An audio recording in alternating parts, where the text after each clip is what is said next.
ہم معذرت خواہ ہیں ایز اے پارلیمنٹیرین،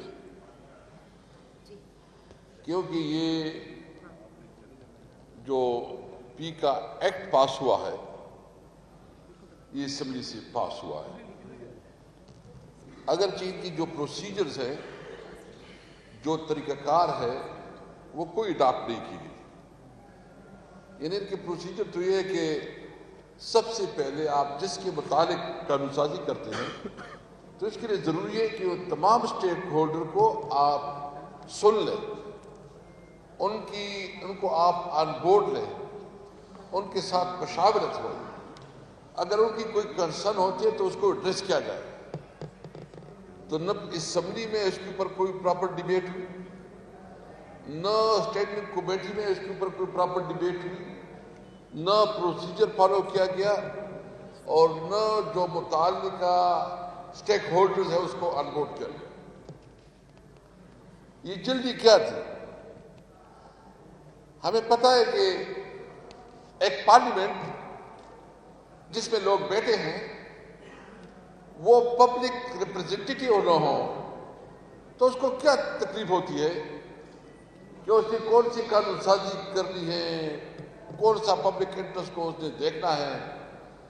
ان کا تو آرڈر ملتا ہے اس وہی کرے گا۔ یعنی آپ لوگ اس بات کے گواہ ہیں کہ 8 فروری کا مینڈیٹ قوم نے جس کو دیا اس کو مینڈیٹ سے محروم رکھا گیا، اور ایک جعلی لوگ جو مسترد شدہ ہے جس کو ریجیکٹ کیا گیا وہ پارلیمنٹ میں بیٹھ گئے ہیں۔ تو اس سے آپ کیا توقع رکھتے ہیں اس پارلیمنٹ سے؟ جو جسٹس محترم اسلام آباد ہائی کورٹ کے محسن اختر کیانی صاحب نے جو بات کی ہے میں اس کو سیکنڈ کرتا ہوں۔ بالکل پارلیمنٹ جو ہے نا ریڈنڈنٹ ہو گئی ہے، عملاً پارلیمنٹ وجود ہی نہیں ہے۔ آرڈر آتا ہے ایک بس اس نے پاس ہو رہا ہے، حکومت کو اس سے کوئی کام نہیں ہے کہ وہ پبلک انٹرسٹ میں ہے کہ نہیں ہے، لیکن بس چونکہ آرڈر آیا ہے تو آرڈر کو اوبے کرنا ہوتا ہے۔ پارلیمنٹ کا کام تو پبلک انٹرسٹ کو سرو کرنا ہوتا ہے، پبلک انٹرسٹ کو پروٹیکٹ کرنا ہوتا ہے۔ یہ پارلیمنٹ وہ حیثیت وہ کیفیت وہ نہیں رکھتی۔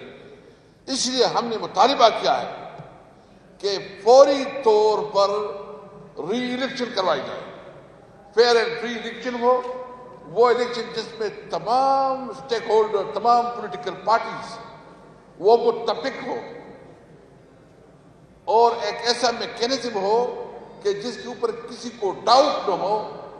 تب جو قانون سازی آئے گی، اگر ایک ایسا پارلیمنٹ وجود میں آئے جو پبلک انٹرسٹ کو سر کرتے ہیں، جو پبلک نمائندگی کرتی ہے، تب کوئی توقع ہوگی کہ اس ملک میں وہ قانون سازی ہوگی جو عوام کی فلاح و بہبود کے مطابق ہوگی۔ یہ جو 26ویں آئینی ترمیم تو جو پہلے بنیادی انہوں نے لے کے آیا تھا وہ تو بہت ہی ڈفرنٹ ٹائپ تھا، مولانا صاحب نے اس میں ایک کردار ادا کیا، لیکن ابھی جو 26ویں آئینی ترمیم کو جو مس یوز کر رہے ہیں، جس طرح عدالتوں کو یہ ابھی جو ہے نا ایگزیکٹو کا رول دے رہے ہیں، یعنی ابھی کوئی کسی کو یہ شک ہے کہ کسی عدالت سے کسی کو کوئی انصاف ملے گا؟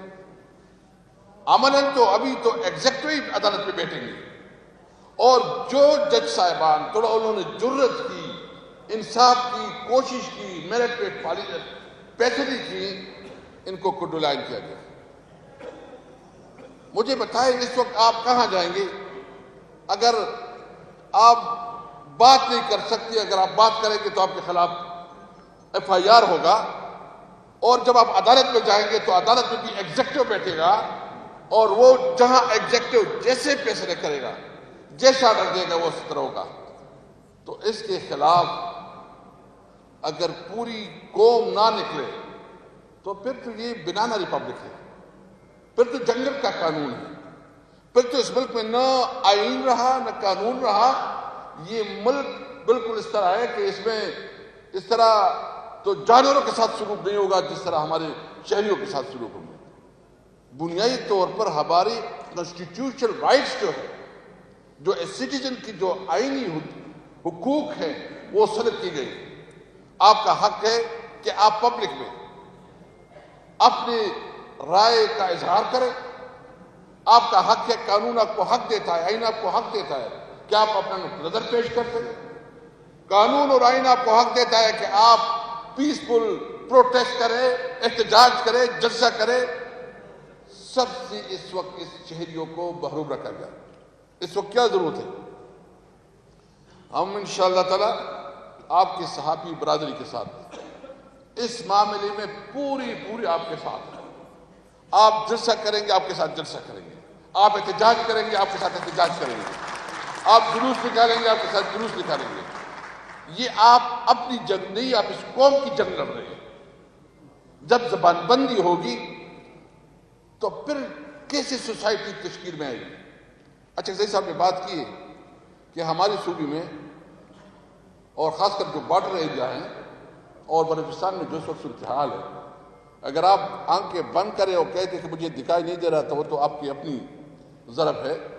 لیکن عملاً اس وقت ان دو صوبوں میں جو دہشت گردی، یعنی تقریباً آپ کیلکولیشن کر لیں، ہر مہینے 100 سے زیادہ ہمارے فوجی اور پولیس جوان شہید ہو رہے ہیں. آپ اس کو کاؤنٹ کر لیں. اتنی شہادتیں تو جنگوں میں بھی نہیں ہوتی. کوئی سنجیدہ ہی نہیں لیتا، کوئی ڈبیٹ بھی نہیں ہوتی، کوئی پارلیمنٹ کے اندر اس کے اوپر بات ہی نہیں ہوتی. بات کرو تو آپ کو موقع ہی نہیں ملتا. اس لیے ضرورت اس بات کی ہے کہ سب سے پہلے اگر ہم نے اس ملک کو آئین اور قانون کے مطابق نہیں چلایا، اس ملک میں قانون کی حکمرانی نہیں قائم کی، اس ملک میں ایک آزاد جوڈیشری اسٹیبلش نہیں کروائی، تو اس ملک کا کوئی مستقبل نہیں ہے. ہمیں ڈر ہے. ہم نے اپنی طرف سے، جو ہمارا لیڈر ہے عمران خان، اس نے ہمیں بالکل کلیئر انسٹرکشن دی ہے اور ہم نے مولانا صاحب کے ساتھ 1-2 میٹنگ رکھی ہے. مزید بھی ہمارے اس کے ساتھ ایک ڈسکشن ہو رہی ہے. اجت زئی صاحب ہو گئے، علامہ ناصر صاحب، شاید خاقان عباسی اور دیگر سندھ کی جو پارٹیاں ہیں، ہم انشاءاللہ نیکسٹ ویک ادھر بھی جائیں گے.